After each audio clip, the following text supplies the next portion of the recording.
I am the Tofu Golem. Please enjoy the video. You start by confirming compatibility and gathering your cable and an active network. Plug the USB to Ethernet adapter into a USB 3.0 port. Once connected, Windows will try to detect and install drivers automatically. Make sure to watch the notification area for driver installation progress.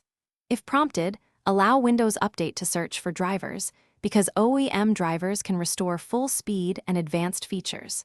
If installation stalls, unplug and retry a different USB port before moving to manual driver steps.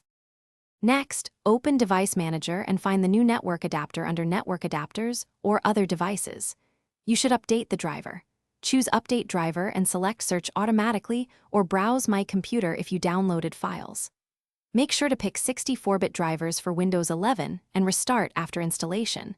This ensures the proper kernel drivers load. If the adapter shows as an unknown device, install the vendor INF first, then the driver package, because driver order can affect recognition and link speed. Finally, verify the Ethernet link in Settings under Network and Internet and confirm you have an IP address. Use DHCP or set a static IP if required by your network. Once done, adjust interface priority so Ethernet beats Wi-Fi when both are active, and test throughput with a quick file transfer or speed test. If you see limited connectivity, run the Windows Network Troubleshooter and check Device Manager for yellow warnings. Often reinstalling the driver or trying another USB port fixes common faults. Thanks for watching. Consider subscribing if we helped you today.